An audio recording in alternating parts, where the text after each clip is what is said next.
요한복음 1장 14절 말씀.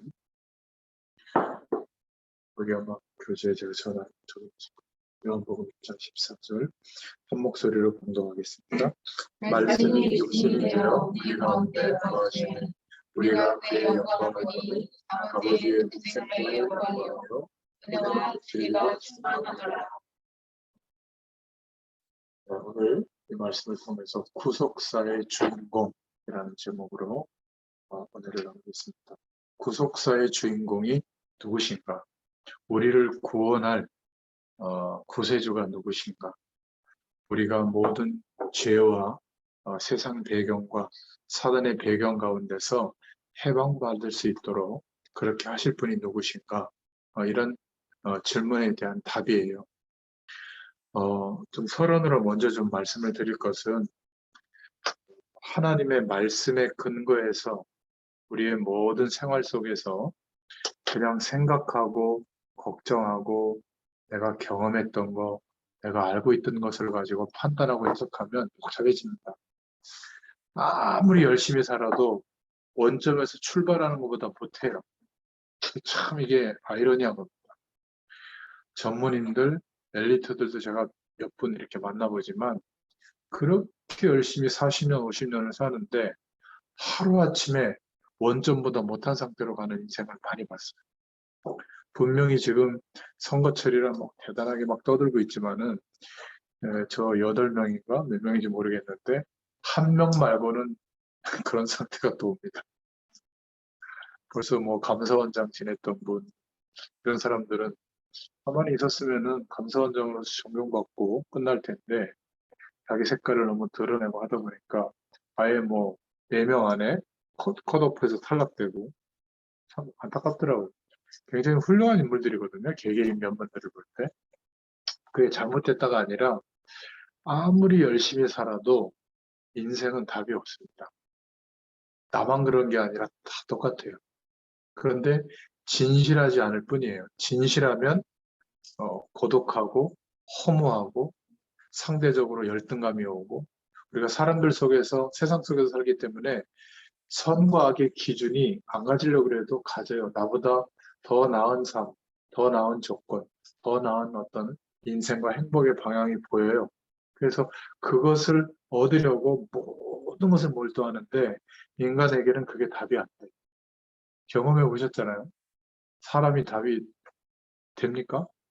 진짜 내 마음을 이해해주는 남편, 아내, 자녀, 부모님 없어요. 제가 목회자지만 저희 집사람하고도 가장 근본적인 부분은 뭔가 이렇게 소통이 좀 안 될 때가 있어요. 왜냐하면 목회자가 갖는 또 어려움이 있거든요. 그게 이제 보통 사람들이 볼 때는 말한 대로 행동하냐? 이런 걸 이제 보잖아요. 그게 어려워요. 그럼 어렵다고 해서 내가 행동한 것만 얘기합니까? 이게 목회자라는 것이 하나님의 말씀을 대언하고 심부름하다 보니까 물론 증인으로 설 때가 많지만 그렇지 못할 때도 있거든요. 그럼 이렇게 얘기해야 돼요. 저는 한 30%만 믿어지고요. 70%는 안 믿어집니다. 요거는 내가 걱정하고 있고요. 요거는 좀 맡기고 있습니다. 그게 무슨 설교예요. 그래서 말씀에 의지해서 심부름하다 보니까 물론 그 방향으로 맞춰가는 것은 아마 평신도들보다 좀 비중이 높을 거지만 여전히 복음 앞에서 제 자신을 쳐다보면 연약해요. 그래서 저는 시간이 갈수록 나는 괜찮다. 나는 완전하다. 나는 이제 믿음이 100% 회복되었다. 이게 아니라 더 주님이 필요하고 하나님의 말씀을 통해서 알게 하시고 깨닫게 하시는 성령의 은혜가 더 절실해요. 이쯤 했으니까 내가 기대하던 복, 내가 꿈꾸던 어떤 여러 가지 사역의 결과들 이런 것들을 더 기대해야 되는데 그거는 점점 믿음 안에서 하나님이 하실 것이 믿어지고요. 내 심령 안에 하나님이 주시는 말씀에 근거한 답을 자꾸 찾게 돼요. 이제 묵상이라고 표현할 수 있는데 개인 예배일 수도 있고. 근데 이게 처음에는 잘 몰라요.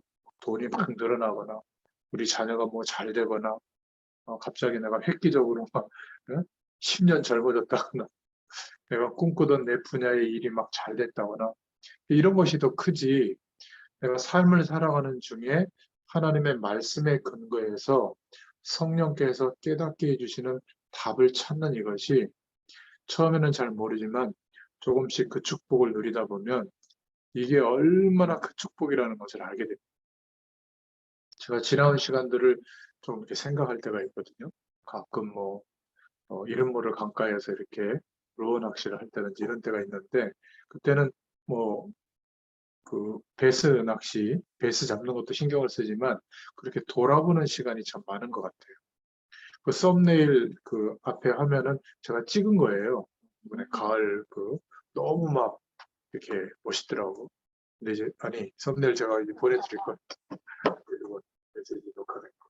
근데 아무튼 자연도 이렇게 보이게 되고 그러면서 내 자신을 돌이켜 보면 정말 여러분도 저를 알다시피 뭐 대단한 노력한 게 없거든요. 그냥 매일 아침 묵상한 거 올려드리는 것처럼 그 속에서 제가 거기에 올려드리지 않은 제게 깨닫게 해주신 또 실천할 내용, 뭐 조금 생각이 정리된 거, 반성 이런 것도 있거든요.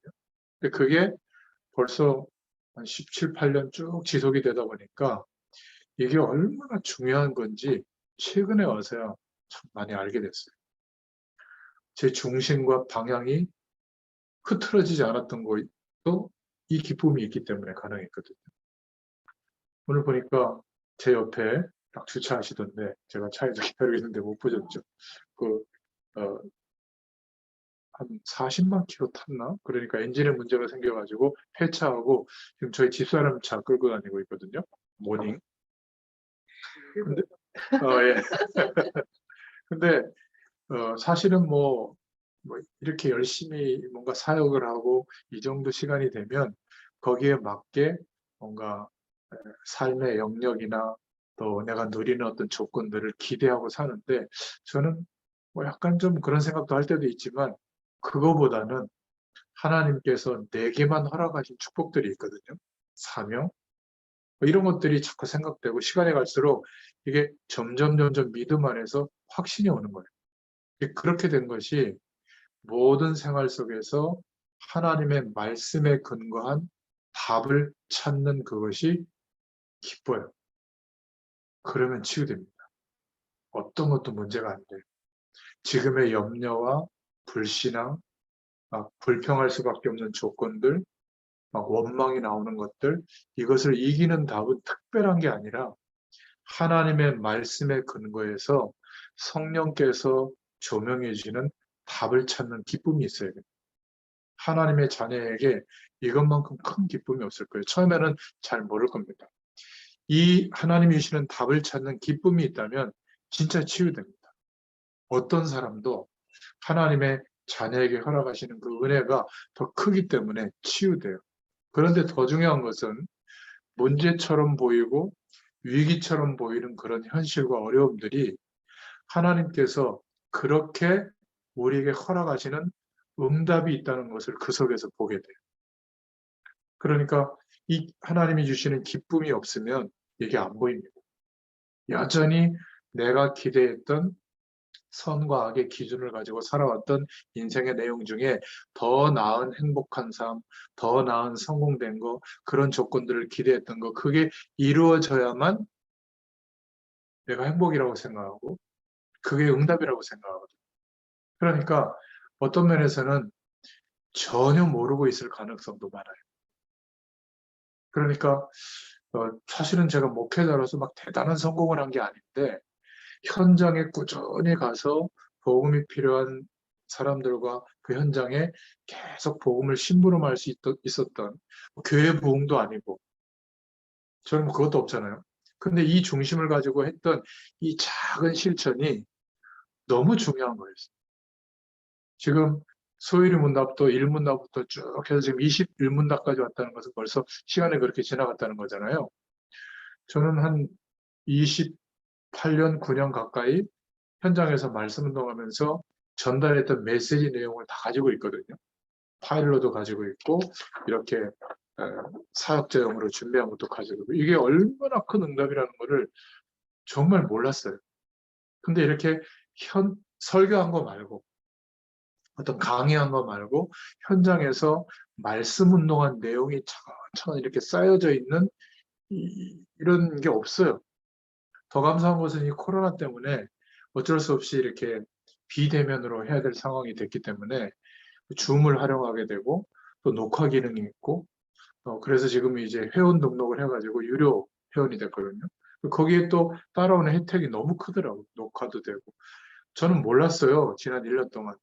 영상과 음성 파일이 분류가 돼가지고 두 개가 같이 녹음되는지 몰랐어. 그러니까 영상 파일만 제가 올려드렸잖아요. 근데 그건 이제 다른 그 자매 등록한 유료 자매 아이디를 저한테 줘가지고 그거 가지고 사용했는데 좀 불편해가지고 제가 유료 19,000원인가 20,000원인가 내는데 그 이제 등록해서 보니까 그게 있는 거예요. 너무 편리하더라고요. 그래가지고 음성도 같이 보내주니까 그냥 얼마든지 그 블루투스 이어폰 같은 거 꽂고 들을 수 있고 이게 지금 코로나 시기에 많이 못 만나지만 한 10배 이상 제가 그 유튜브에도 올리는 파일도 있고 그냥 300메가 이하짜리는 개인적으로 막 보내주거든요. 카톡에 올라가니까. 그러니까 한계가 오고 문제라고 생각했는데 이게 세계에 있는 사람들하고 소통할 수 있는 길을 하나님이 열어줬는데 코로나 바이러스라고 하는 세계적인 문제, 우리에게도 얼마나 답답했어요. 이 문제 속에 응답이 있는 거예요. 그러면서 이제 다 하는 라방, 라이브 방송, 그걸 할 수 있는 유튜브에 뭐 하는 방법들 다 나오더라고요. 그걸 이제 하나씩 하나씩 찾아서 지금 준비하고 있거든요. 내년부터는 다 뭐 영상으로 전도학교 열면 되겠더라고요. 이런 것들이 응답이 와 있는 거예요. 제가 지금 한 단면만 얘기했지만 건강에 대한 거, 자녀에 대한 거, 또 뭐 어떤 중요한 사역에 대한 거, 경제활동에 대한 거 다 답이 있어요. 근데 이 답이 자 축복이야 받아 이렇게 주는 것은 거의 문제인 경우가 많더라고요. 오히려 문제와 어려움, 위기처럼 보이는데 그 속에 하나님만 허락하시고 준비해 주신 응답이 보여요. 어떻게 해요? 우리의 생활 속에서 내 생각이 정리가 되는 게 아니라 말씀에 근거한 답을 얻는 기쁨이 지속된다면. 그래서 내 안의 문제도 알게 되고 나만 갖고 있는 문제들이 있거든요. 여러분도 있을 거 아닙니까? 예수 그리스도를 의지하여 하나님의 능력을 구하면 치유해 주세요. 그리고 나만의 하나님이 주신 응답이 있더라고요. 이런 것도 이제 알게 되고 그리고 나만 할 수 있는 하나님이 부탁하신 사명이 있는 거예요. 그러니까 막 대단한 일을 하는 건 아닌데 하루의 삶이 이제는 이유가 있는 겁니다. 목회자라서가 아니에요. 그러니까 안 좋은 일, 좋은 일, 힘든 일 모든 것 속에 하나님의 인도를 받을 수 있는 성령의 인도를 받을 수 있는 그런 심령의 상태가 됐고 매일매일 그렇게 인도받는 겁니다.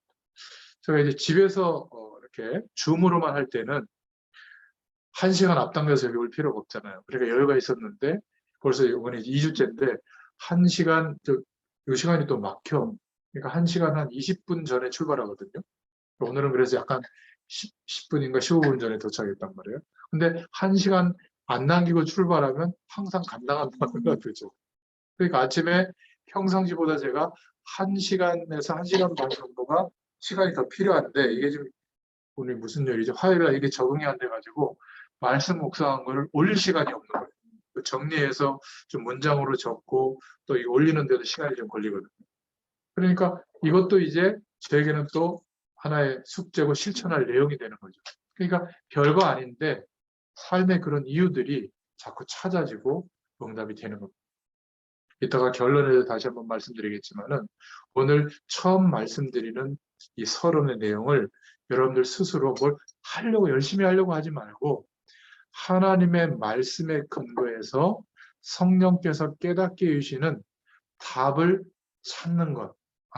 못 찾아도 돼요. 찾으려고 시도해 보는 것. 이게 아무것도 아닌 것 같아도 가장 큰 기쁨이 될 겁니다. 그러면 회복이 돼요. 그리고 하나님이 정말 나의 인생을 살아계셔서 성령으로 함께 하시면서 인도하시는 방향이 깨달아지고 보여집니다. 그러면 괜찮아져요. 진짜 우리의 문제는 뭐죠?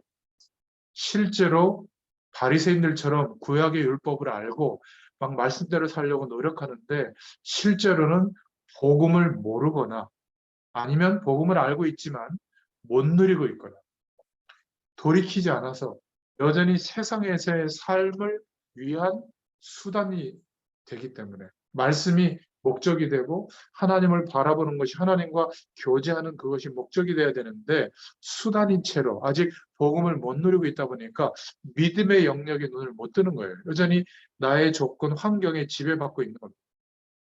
우리는 신분 때문에 복 받는 거거든요. 생명을 누릴, 생명의 축복을 누릴 자격을 회복한 거예요. 누구 때문에? 그리스도로 인해서. 나의 행위와 조건과 여러 가지 것들이 갖춰져야 행복하고 만족한 인생이 되는 존재가 아니에요. 그거는 하나님 몰랐을 때, 그럼 노력하지 말란 말이냐? 아니에요. 내가 축복받을 사람이기 때문에 확신이 오니까 노력하는 거예요. 왜?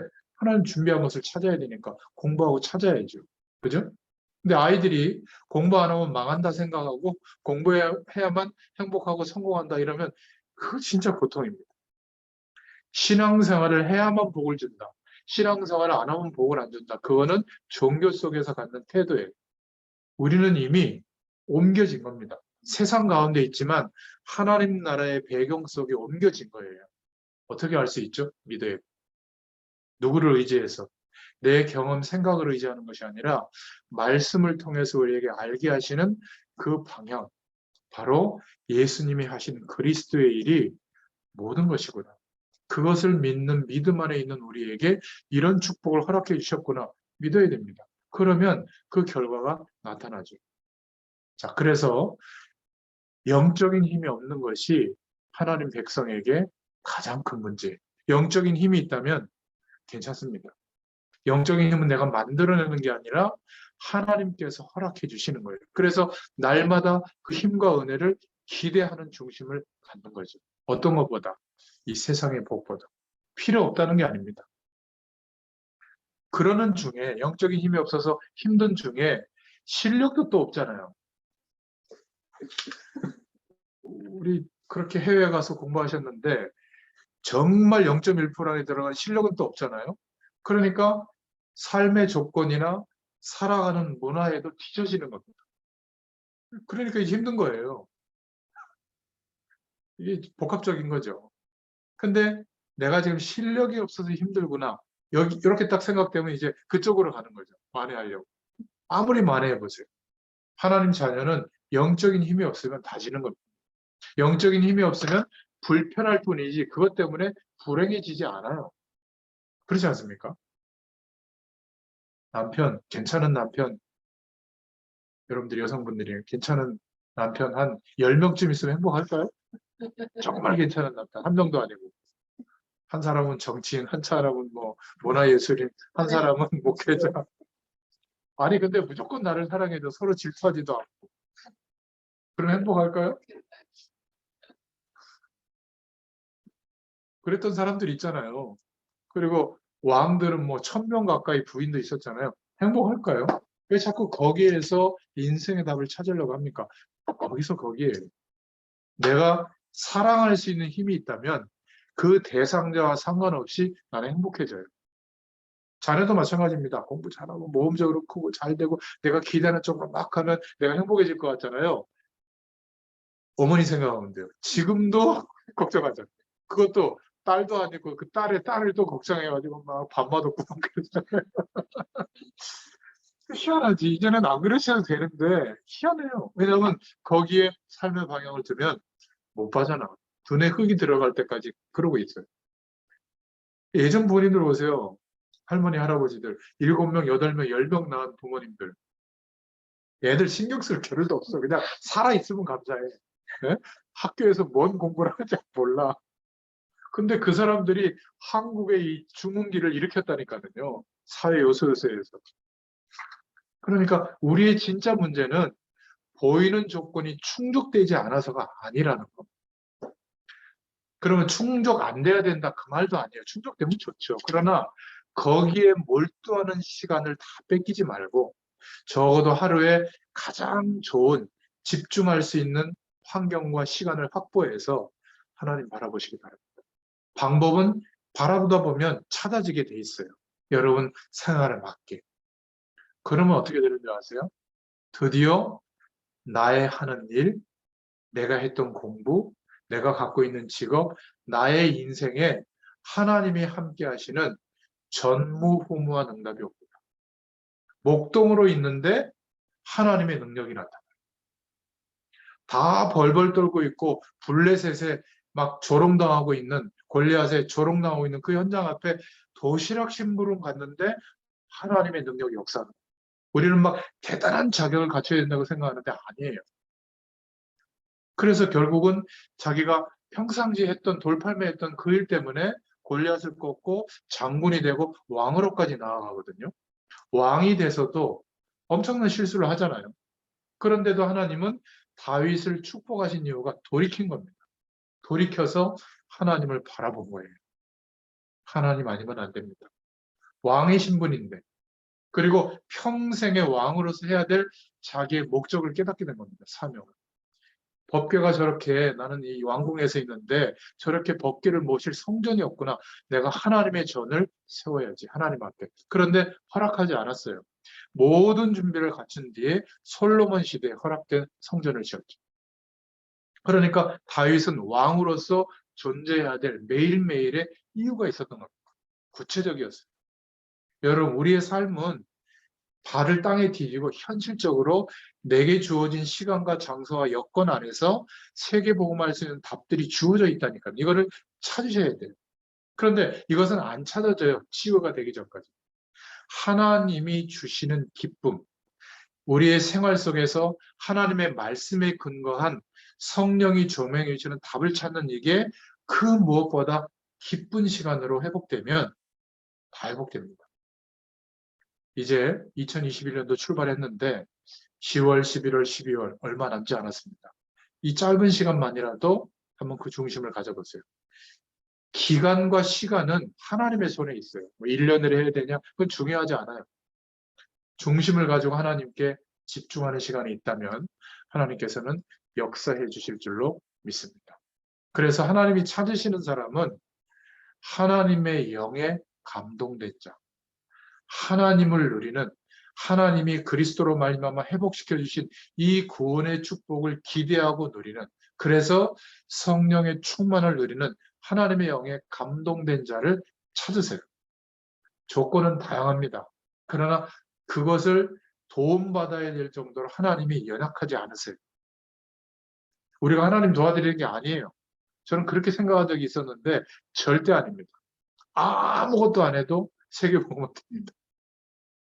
아무것도 하지 말란 말이냐? 아니에요. 진짜 중요한 것을 놓치지 말고 한번 도전해 보시기 바랍니다. 그래서 오늘 수요일 문답 제21문답의 질문은 하나님의 선택하신 자들의 구속자는 누구인가? 답은 뭐 이렇게 저렇게 설명했지만 유일한 구속자는 하나님의 영원하신 아들로서 인간이 되신 그리스도 예수시다. 구속사의 주인공이 누구신가? 하나님의 아들로 인간이 되신 그리스도 예수시다. 그래서 우리가 첫 번째로 하나님의 말씀에 이 답이 있죠. 요한복음 1장 14절에 말씀이 육신이 되어 우리 가운데 거하심에 우리가 그 영광을 보니 아버지의 독생자의 영광이요 은혜와 진리가 충만하더라. 요한복음 1장 1절에 보면 말씀이 태초에 계셨는데 이분이 바로 하나님이시다. 그분이 성육신하신 겁니다. 예언되어진 대로. 왜죠? 역사의 시간 안에 우리와 같은 사람의 몸을 입고 오신 겁니다. 우리 인간을 구원하시려고. 만약에 고양이를 구원하시려고 작정하셨으면 고양이의 몸을 입고 오셨을 거예요. 이해되세요? 우리가 하나님을 만날 수 없는 상태로 출생해서 살아가고 있기 때문에 반드시 멸망이 오는 상태로 그게 신분이에요. 영적 신분. 가정의 노예로 태어나면 노예 신분이 되듯이 하나님 떠난 아담과 하와 이후에 출생한 모든 인류는 그 죄의 결과로 하나님을 만날 수 없는 절망스러운 상태로 살고 있는데 반대로 생각한 거예요. 희망이 있는 사람처럼 공부 열심히 하는, 최선을 다하는, 좋은 사람 만나면 안정 조건 안정적인 조건과 금융소득을 많이 갖고 있으면 행복할 수 있다라는 희망을 전제로 열심히 살았다니까요. 좀 이상하지 않아요?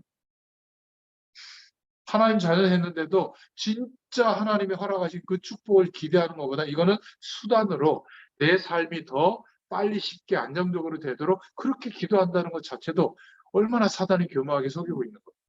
그것도 새벽같이 기도하고 막 공예배 다 가고 그것도 모자라서 이렇게 모여서 막 말씀 운동하고 막 이런데도 불구하고 기대감은 여전히 똑같아요.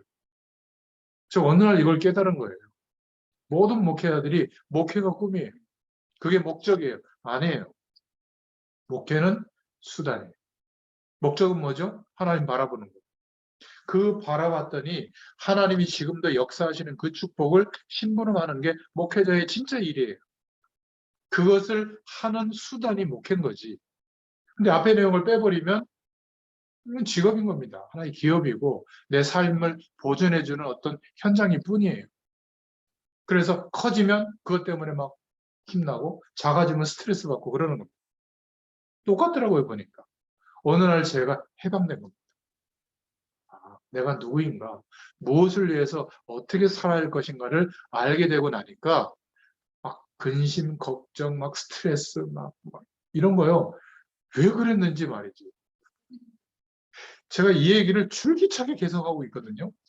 줄기차게 이쪽으로 안 와. 참 희한하지. 다시 한번 말씀드립니다. 하나님의 말씀에 근거한 답을 찾는 그 시간이 깊어지면 치유됩니다. 이게 능력이에요. 그러면 참 묵묵하게 하나님 인도하시는 방향으로 흔들리지 않고 갈 수 있게 됩니다. 갈라디아서 4장 4절에 뭐라고 말씀하시죠? 때가 참에 하나님이 그 아들을 보내사 여자에게서 나게 하시고 율법 아래 나게 하신 것은 왜 그렇죠? 율법 아래에서 막 열심히 하는 자들 핵을 받지 못하거든요. 그들을 건지기 위함입니다. 디모데전서 2장 5절부터 6절에도 하나님은 한 분이시요 또 하나님과 사람 사이의 중보도 한 분이시니 곧 사람이신 그리스도 예수라. 그가 모든 사람을 위하여 자기를 속전으로 주셨으니 구약의 율법은 죄를 지으면 그 죄에 대한 대가를 보상하게 했거든요. 속전이라는 표현을 한 겁니다. 속량, 속죄 제물, 영원한 희생 제물 같은 의미예요. 기약이 이르면 증거할 것이라. 하나님 한 분이시고 하나님과 인간 사이에 구원을 회복시켜 주실 중보자도 한 분이시다. 곧 사람으로 오신 예수 그리스도시다. 그래서 모든 사람을 위하여 죄 없으신 분이 죄를 대신 짊어지시고 죽으시고 부활하신 겁니다. 이 사실을 믿을 때 우리도 똑같이 죄와 저주와 사망과 모든 세상의 배경에 대해서는 죽은 존재가 되어진 거예요. 이걸 믿어야 되는 겁니다. 점점 착해지고 점점 많은 하나님의 육신적인 응답을 받아서 굉장히 괜찮은 사람이 되는 축복이 오는 게 아니라 죄와 저주와 세상과 사단에 대해서는 죽은 존재로 되어졌기 때문에 하나님이 인정했기 때문에 해방된 거예요. 우리도 진짜 이 사실을 믿으면 해방됩니다. 그리고 그런 것에 이제 연연해야 될 내가 아니라는 것을 확실하게 알고 있는 거예요. 오히려 자녀가 걱정할 상황이 되면 지지해주고 사랑해주고 따뜻한 밥 한 그릇이라도 챙겨주고 기도해주고 안아주고 이런 사람이 되죠. 고아원 원장입니까? 잘하면 이뻐해주고 나쁜 짓 하면 막 욕을 하고 막 이러면 그건 고아원 원장이지. 옆집 아줌마예요, 옆집 아줌마. 내 딸, 내 아들 아니에요? 제가 우리 애들 셋 보면 얼마나 참 제가 이쁜 마음이 생겨요. 이건 그냥 아빠로서 이쁨이 아니라 이 복음이 회복되고 나니까 쟤들이 지금 커가면서 저렇게 막 겪고 있는 고민 이런 게 다 보이잖아요. 내가 도와줄 수 없어, 그거는. 자기가 겪어 나가야지. 안쓰럽기도 하고 힘들하기도 하고. 성민이 보면 말이지 월화는 막 새벽같이 가요. 막 천안까지 가야 되니까 새벽같이 가서 막 또 밤늦게 오고 그리고 수요일 날은 또 저녁 수목금은 또 저 여기 사당역이 갯마을 거기 또 시외에 가서 또 일해요. 밤 11시까지. 그리고 주말에는 또 저녁 시간에 또 과천에 있는 또 시외에 가서 또 일해요. 자기가 이제 부모님 바라보니까 나올 게 별로 없는지 지원해 줄 돈이 없다는 걸 알고 자기가 벌어서 막 미디나 이런 것도 사려고 막 준비하고 이제 교통비나 뭐 밥 먹는 거 이런 걸 용돈 안 준 지 오래예요. 그러니까 안쓰럽지 내가 보면. 미안하다. 내가 좀 챙겨줘야 되는데 이런 마음보다는 기특하기도 하고 안쓰럽기도 하고 그냥 이뻐요. 막 스트레스 받아가지고 막 힘드니까 막 여기 막 볼 나가지고 이거 막 신경 쓰는 것도 이쁘고 말이지.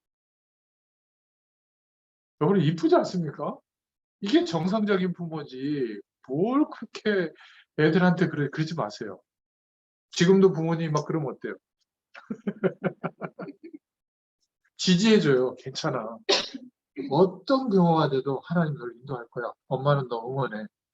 얼마나 좋겠어. 집에 오고 싶을 거야.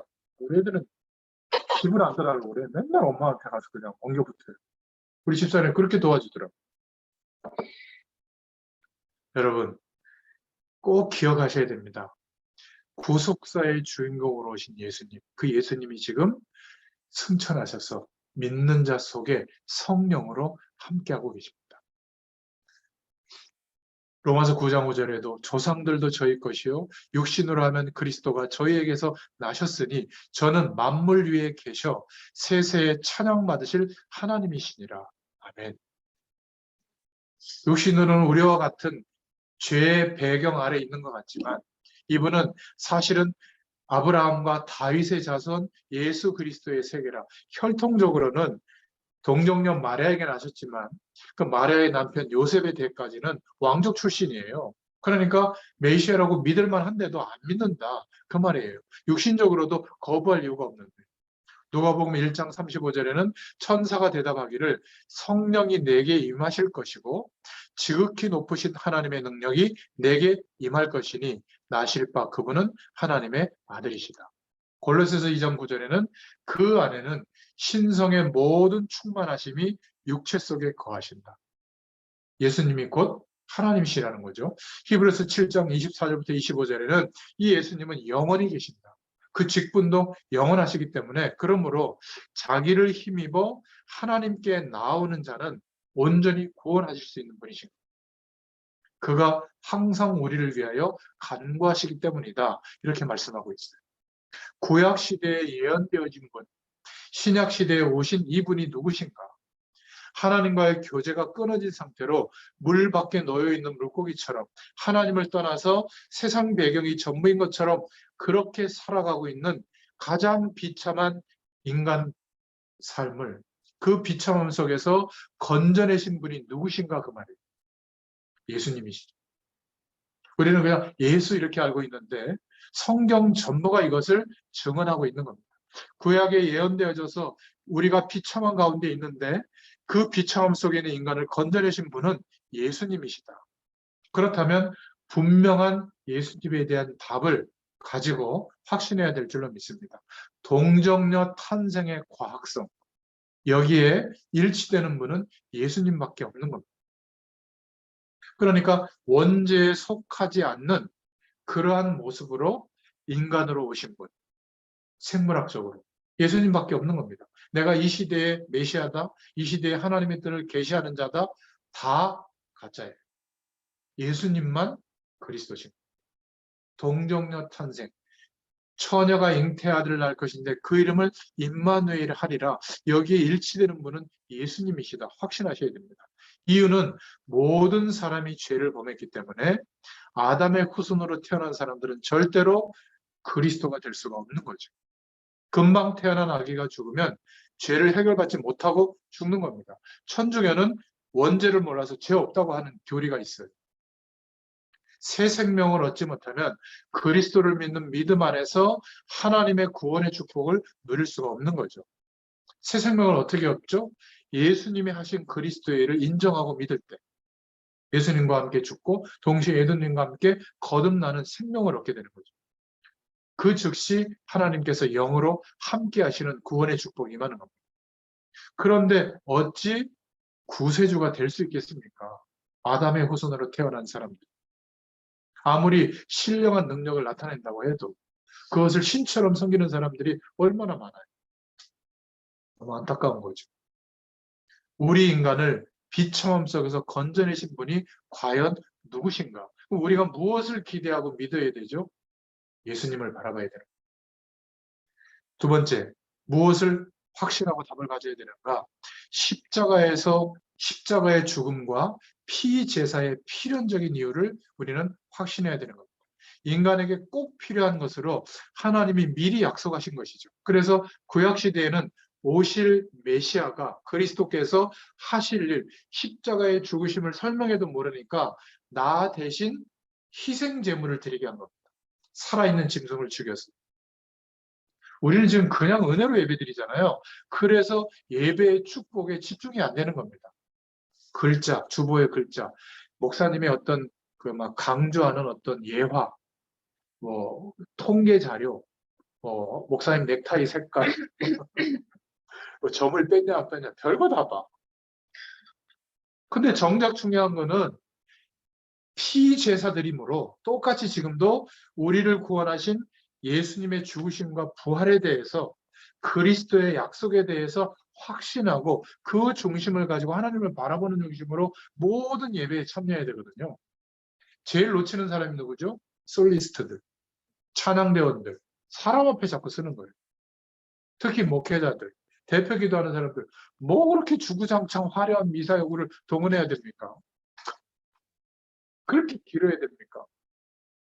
저도 설교를 그렇게 예전에는 많이 그렇게 했지만 지금은 그렇지 않아요. 하나님이 전달하게 하시는 내용을 전달할 뿐이에요. 짧을 수도 있고 길 수도 있습니다. 그건 그렇게 중요하지 않아요. 십자가의 죽으심과 피제사는 반드시 필요합니다. 없어서는 안 되는 거죠. 십자가에서 인간의 세상의 모든 문제를 해결하신 분이 누구신가? 그리스도신데 그리스도로 오신 분이 누구신가? 예수님이죠. 많은 사람들이 십자가에서 죽었지만 예수님의 죽음만 대속의 죽음이 되는 겁니다. 구속의 죽음이 되는 거죠. 그리고 그리스도라는 증거로 세 번째, 반드시 부활하셔야 돼요. 다 죽은 겁니다, 인간은. 아담의 후손들은. 그런데 그리스도라는 증거로, 하나님이라는 증거로 부활하신 겁니다. 이 부활의 주인공이 누구인가? 우리는 여기에 대해서 확신해야 될 줄로 믿습니다. 초대교회는 예수님이 그리스도시다. 그가 부활하셨고 재림주로 오신다. 이게 복음 메시지였어요. 62가지, 7대으로 이렇게 너무 복잡하게 얘기 안 해도 돼요. 응답의 내용들이긴 하지만 실제로 현장에서는 이런 말이죠. 하나님 살아계셔. 예수님이 누구신지 알아? 예수님 그리스도시오. 예수님이 하신 그리스도 이런 건데 이 사실을 믿고 영접하면 하나님이 함께 하시는 자녀가 돼요. 그리고 영접 기도하도록 돕고 복음을 어떻게 설명하죠? 말씀 운동으로 계속 설명해 주면 됩니다. 양력하면서. 설명 못해도 돼요. 구원하신 하나님이 또 은혜를 회복시켜 주실 인생의 코스로 인도합니다. 말씀에 갈급해지도록. 그래서 모든 종교가 나쁘다는 게 아니에요. 석가모니, 공자, 소크라테스, 뭐 여러 가지 종교적인 존경받을 지도자 존경할 만합니다. 그러나 그들은 절대 그리스도가 될 수 없다. 그 말이에요. 미워하라는 말이 아닙니다. 그리스도의 일을 할 수가 있는 사람들이 아니다. 하나님의 선택하신 구속자가 누구인가? 오늘 질문이에요. 하나님의 영원하신 아들로서 인간이 되신 예수 그리스도시다. 그렇다면 세 번째로 분명한 사실이 있죠. 그 예수님이 바로 하나님의 아들이시다. 주는 그리스도시요 하나님의 아들이십니다. 성부, 성자, 성령 삼위의 한 분이십니다. 그리고 그분만이 우리를 모든 죄에서 구원해 주실 영원한 유일한 구속자가 분명합니다. 그래서 그분은 성육신하셨습니다. 우리가 만나야 하고 우리를 구원하시기 위해서 그리스도의 일을 이루셔야 되기 때문에 인간의 몸을 입고 오신 겁니다. 근데 그분은 영원한 하나님이시죠. 전에도 지금도 미래도 영원하신 하나님이시고 우리의 구세주십니다. 이게요 그냥 아무것도 아닌 말 같지만 영적 세력, 저주의 세력, 흑암 세력, 사단의 세력은 이 말씀이 선포되는 현장과 이 신앙 고백을 가지고 있는 사람들이 머무는 현장에서 있을 수가 없어요. 벌벌 떠는 겁니다. 우리가 다른 것에 집중하고 그것 때문에 스트레스 받는 순간 흑암 세력은 기분 좋게 역사하는 거예요. 특히 하나님의 자녀. 여러분 이렇게 대면으로 만나니까는요. 어떻습니까? 영상으로 볼 때도 은혜되지만 지금 이곳에 저주의 배경이 역사할 수가 없는 겁니다.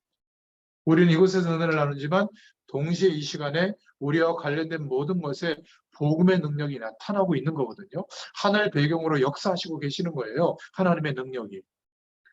별것 아닌 것 같은데 이 말씀 운동을 지속하는 게 이게 얼마나 능력이 되는지 아셔야 됩니다.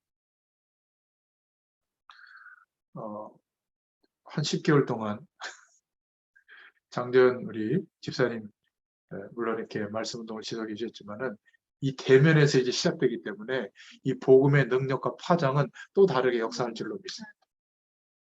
가장 적절한 때 하나님이 또 이렇게 만남을 회복시켜 주셔서 얼마나 감사한지 몰라요. 아마 다음 주 보던 교회 주일 예배도 좀 숫자가 많이 늘어날 수 있을 것 같은데 그래야죠. 뭐 언제까지 뭐 그냥 다 맞고 살 겁니까? 그래서 이 영원한 답, 이 희미해진 이 부분에 대해서 분명히 전달하라고 우리를 택해 주신 줄로 믿습니다. 여러분 진짜 기도가 시작돼야 돼요. 나와 우리가 이 사실을 말해주지 않고 이것이 가장 중요한 기대감이고 응답의 증거라고 말하지 않을 때 현장은 어떻게 됐죠? 이스라엘 나라들과 이스라엘 백성과 똑같아요. 강력한 블레셋 나라가 일어나서 해양 국가거든요. 5개 큰 도시 국가인데 이 해양 제국이 끝까지 14명의 사사들의 시대, 사사기 그 시대에 계속 침공해 옵니다. 다윗 시대까지. 왜 그렇죠? 블레셋 나라에 복음을 말해주지 않으니까. 그 강대국을 일으켜가지고 그들이 괴롭거든요. 그러니까 주변 나라들을 정복해서 세력 확장하는 게 답이라고 생각하고 왕들이 힘들어서 그래요. 이것을 누가 알았죠? 사무엘이 알았습니다. 사무엘이 알고 이유를 가지고 기도하기 시작했어요. 어떻게 해요? 미스바에 모이자. 자기들이 가지고 있던 모든 우상의 배경을 다 불사르고 하나님 앞에 이유를 가지고 기도하기 시작한 거예요. 저와 여러분에게 이 이유가 있어야 될 줄로 믿습니다. 돌이켜보세요. 우리가 삶 속에서 만났던 사람, 그렇게 일하면서 만났던 사람, 그들에게 이 영향력이 전달되어질 이유가 있었기 때문에 하나님께서 우리를 지금 불러가지 않고 살려두신 거거든요. 이 이유가 우리에게 회복되게 해주실 줄로 믿습니다. 참 복음을 깨닫지 못하면 영적 생명력이 없는 거예요. 참 복음을 깨닫지 못하면 내게 와 있는 큰 사건이 해석이 안 돼요. 노예처럼, 포로처럼, 속국처럼 살아갈 수밖에 없는 큰 사건이 일어나고 있는데 영적인 눈이 안 열리니까 해석이 안 되는 겁니다. 근데 복음을 알면 끝나죠. 블레셋이 문제가 아니라 하나님이 누구를 찾고 있는 거죠? 여호와의 신에 감동된 자로 나를 세우고 계시는 겁니다. 아멘 좀 하세요. 시간이 걸려도 하나님은 포기하지 않으세요. 반드시 이 축복을 알게 하실 겁니다. 그런데 안타까운 것은 죽음 직전에 아는 사람이 대다수예요. 별거 아니구나 이 세상에서의 삶. 이제 천국 하나님 자녀의 천국 배경을 기대하고 죽으니까 그때 드디어 해방됐고. 아니 그럼 바보 같은 삶이 어디 있겠어요. 제가 서론에 말씀드린 하나님의 말씀에 근거한 답을 찾는 그 시간을 꼭 기쁨의 시간으로 회복할 수 있기를 축원드립니다. 참 놀라운 것은요. 왜 나를 부르셨는가? 뛰어난 사람도 많은데 연약한 나를 부르신 이유는 성공되게 해서 하나님 믿으면 이렇게 복받아 이걸 나타내려고 하는 게 아니에요. 우린 자꾸 왜 그쪽으로 하는지 몰라. 여전히 연약한데 그 연약한 내가 하나님을 의지하니까 하나님의 능력이 나타나는 거예요. 그거 보여주려고. 하나님의 능력 설명하려고 더 연약한 나를 먼저 부르신 겁니다. 세상 배경을 가지고는 세상을 변화시킬 수가 없기 때문에 하나님의 능력으로만 변화될 수 있기 때문에 복음 가진 하나님의 영에 감동된 자, 이 사람을 쓰시는 겁니다. 그렇다면 우리에게 출애굽과 같은 홍해가 갈라지는 것 같은 기적이 일어날 때도 있지만 그거는 그런 의미가 아니에요. 복음의 능력을 알게 되도록 예수 그리스도로 말미암아 완전한 축복이 회복된 이 사실을 설명하기 위해서 우리에게 허락해 주시는 특별한 은총이죠. 그렇다고 볼 때 로마서 8장 32절에 나와 있는 것처럼 자기 아들을 아끼지 아니하시고 우리 모든 사람을 위하여 내어주시니가 어찌 그 아들과 함께 모든 것을 우리에게 은사로 주지 아니하시겠느냐. 이 영적인 축복을 회복하고 믿음 안에서 누리는 자에게는 삶의 모든 내용이 하나님이 허락하신 응답이에요. 은사예요. 어려운 조건도 하나님의 응답이에요. 그래서 더 하나님의 능력이 드러나는 겁니다. 저희 아버지가 빌 게이츠 알고 봤더니 분명히 제가 전하는 복음보다 그래서 유산이 뭐 100조네. 그런데 저렇게 겸손하게 모닝 타고 다닐 때 이런 거 주로 이제 볼 겁니다.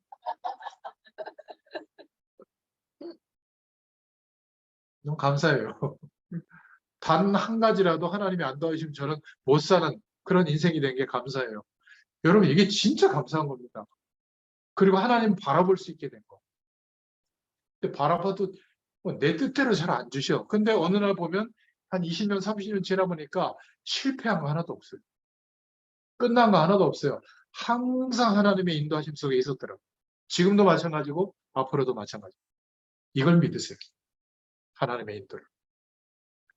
그러면 하나님께서 우리의 삶을 통해서 복음이 증거되어질 수밖에 없는 성경적인 준비해 두신 전도의 문이 열립니다. 이게 뭔지 아세요? 똑같은 집인데 하나님의 능력이 나타나는 집, 그 시간, 그 장소, 그 사람들이 내 인생에 준비되어 있다. 전도를 위한 시간, 전도를 위한 장소, 전도를 위한 사람들이 이렇게 준비되어 있었구나. 저거 어떻게 알았겠어요? 전 지금도 기억납니다. 누가 왔는지는 모르겠는데 비 오는 날, 저 폭탄 맞은 우리 동국교회 옛날 논두렁 밭두렁 거기 있을 때 비 오는 날 우산 쓰고 몇 분이 오셨어. 저를 찾으러. 저를 만나러. 그래가지고 만났는데 제가 속으로 얼마나 기뻤는지 모릅니다. 몇 년이 지나도록 음악 전공한 사람이 한 명도 없고 그 하동우 그 중앙대 성악가 세 가족 중에 하나 딱 있더라고요. 얼마나 기쁜지. 근데 막 러시아에서 음악을 전공한 분들이 몇 분이 이렇게 연결돼서 만났단 말이에요. 그리고 우리가 1년 동안 기도하고 있었는데 우리에게 와서 좀 말씀을 좀 전해줬으면 좋겠다. 막 무슨 세계복음의 문제가 그리고 몇 년을 기도했는데 우리 저 안상훈 장로님 또 우리 이현주 권사님 이 부부가 이제 저희 교회로 와서 막 찬양대를 딱 맡아주니까 얼마나 감사한지 말이에요. 그전에는 참 아주 저천했어요. 지금도 그렇지만은. 근데 이분들의 중심이 이제 통하잖아요. 주님을 바라보는 중심. 이게 작은 것 같아도요. 이게 우리는 아직 하나님의 일이 시작도 안 됐어요. 우리 자신을 하나님이 세우고 계신다. 믿음의 사람. 그 시간이 되면 하나님께서 문을 여십니다. 완벽하게 준비하신다. 제가 기도 제목 말씀드렸잖아요. 그건 제가 할 수 없어요. 각 나라마다 문화센터를 세워서 문화권이 개혁되는 일을 하나님이 우리에게 맡겼는데 그걸 우리가 어떻게 하겠습니까? 하나님 다 준비해 놨어요. 중요한 것은 우리가 무엇을 기대하고 믿느냐 그겁니다. 예수가 그리스도시다라는 이 고백 앞에 흑암 세력 전체가 무너지게 되는 줄로 믿습니다. 완성된 복음의 메시지와 성경적인 방향, 전략을 가진 저와 여러분들이 현장을 마음을 담을 때 어떤 일이 벌어지겠어요? 그래서 기억하시길 바랍니다. 전도자는 다 수용하고 초월해야 된다. 왜죠? 우리가 보려고 하는 것은 하나님이 원하시는 것을 보려고 하기 때문에 그래요. 나의 인생을 통해서 하나님이 원하시는 게 있기 때문에 우리는 수용하고 어떨 때는 초월도 해야 되는 겁니다. 그래서 기억하세요. 적어놓으세요. 저와 여러분은 정체성이 이겁니다. 그리스도의 언약을 잡은 하나님이 이 시대와 우리 현장에 남겨놓으신 남은 자예요.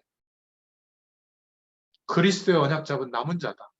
두 번째의 정체성은 앞으로 우리의 남겨진 삶을 통하여 세계 복음화를 위해 가야 하는 순례자, 순례의 길을 가는 정체성. 그리고 저와 여러분의 정체성은 사람을 정복하려고 하지 말고 사람 말고 흑암 세력을 무릎 꿇게 하는 정복자의 정체성으로 부름받는 겁니다. 우리는 그리스도의 언약 잡은 남은 자요. 세계 복음화를 위해서 끝까지 걸어가는 순례자요. 흑암 세력을 무릎 꿇게 하는 정복자로 부름받는 겁니다. 그래서 여러분 아무리 어려운 일이 있더라도 포기하지 말고 하나님의 말씀에 근거하여 하나님이 주시는 답을 찾는 기쁨을 누리시길 바랍니다. 잠깐이라도 돼요. 그러면 우리의 마음에 신령 가운데 성령께서 답을 허락해 주시거든요. 작게 크게. 이거 메모하세요. 저는 이렇게 메모한 거를 말씀의 근거에서 메모한 거를 항상 남겨놓거든요. 그리고 일사분기나 한 달이나 1년이 지날 때 다 꺼내봅니다. 이렇게 쌓여 있어요. 그러면 어느 날 아마 여러분도 발견할 거예요.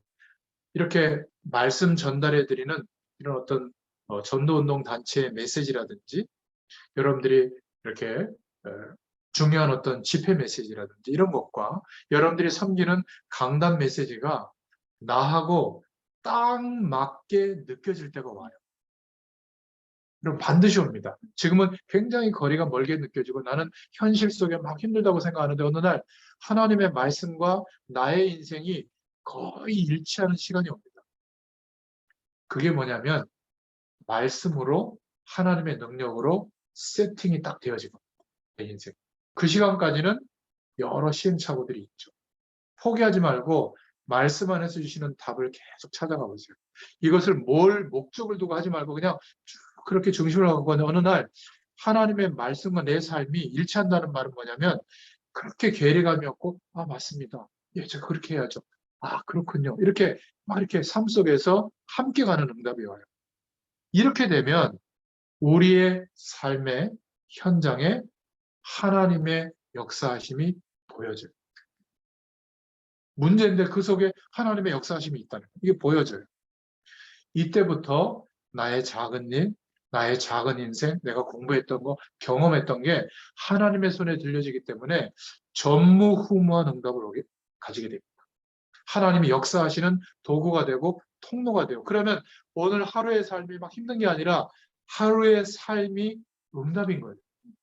이 내용을 가지고 우리가 매일매일 사는 게 하나님의 백성의 삶의 태도요, 내용인 겁니다. 이것을 빨리 찾으셔야 돼요. 안 그러면 은혜는 받았는데 삶의 내용은 세상의 길을 가면 안 맞아요. 그래서 애들 때문에 고민하는 겁니다. 자녀들 때문에. 공부를 안 가르칠 수도 없고 뭔가 제대로 엘리트로 안 만들 수도 없고 그렇다고 놔두자니 걱정되고 그렇다고 뭐 믿기는 하는데 그 아이들도 지금 뭐가 지금 빠져 있죠? 말씀 속에서 하나님이 주시는 답을 찾는 기쁨이 뭔지 몰라요. 그러니까 세상의 내용으로만 인생을 지금 시행착오를 겪고 있거든요. 안 맞아요. 아무리 성공해도. 여러분들이 알고 있어야 돼요. 부모가 모르고 있으면 길을 안내해 줄 수가 없잖아요. 무조건 뭐 예배드려라, 뭐 기도수첩해라, 뭐 묵상해라. 답이 안 된다니까요. 가장 결정적으로 도움을 요청할 때 인간적인 도움을 주고 지지해 주면서 요 내용을 설명해 주는 겁니다. 우리 성명에 약간 힘들었던지 아빠하고 예배 드리는 거 신청 좀 해줘. 근데 두 번째 만에 신청이 돼가지고 주일에 같이 갔거든요. 어때? 말해 뭐해. 너무 좋아. 그러니까 영적인 대화가 되는 거예요. 그 전에는 뭐 스트레스 받고 할 때는 막 이렇게 막 안 좋은 얘기도 하고 막 그러지 않겠습니까? 저도 그렇고. 근데 가장 중요한 방향을 얘기할 기회가 없고. 그래서 마음에 하나님이 주시는 답을 메모해 가는 것부터 시작해 보죠. 어떤 형식 안 가져도 돼요. 하다 보면 알게 됩니다. 그리고 어느 날 말씀과 나의 삶이 굉장히 멀리 떨어져 있고 나는 괴로운데 말씀이 이래 이게 아니라 점점 가까워져서 그런 시점이 되면 내가 막 대단한 일을 한 게 아닌데 하나님의 축복과 응답이 보여요. 그러니까 어떻게 돼요? 감사가 나요. 그러면 정말 내게만 주신 하나님의 사명이 보여요. 이때부터 이유가 생기는 겁니다. 이런 은혜를 누리시는 또 한 주간 되시기를 예수님의 이름으로 축원드립니다. 하나님 감사합니다. 우리를 구원하신 구속사의 주인공으로 오신 예수님, 그 예수님께서 십자가에 죽으시고 부활하시고 또 40일 동안 제자들에게 말씀하셨던 내용, 공생의 사역을 통해서 말씀하셨던 내용, 그 모든 내용이 우리에게 예수가 그리스도라는 답으로 역사하심을 감사합니다. 복음이 우리에게 능력이 되게 하시고 이 복음의 내용을 믿고 하나님을 바라볼 때 하나님이 허락하시는 답을 얻는 기쁨이 있게 하시고 우리의 모든 삶이 하나님의 말씀과 일치되어지는 역사가 있게 하실 줄 믿습니다. 하나님께서 함께 하시는 것에 대한 증인의 삶을 살게 되도록 은혜를 더하여 주시옵소서. 예수님의 이름으로 감사하며 기도드렸습니다. 아멘. 감사합니다.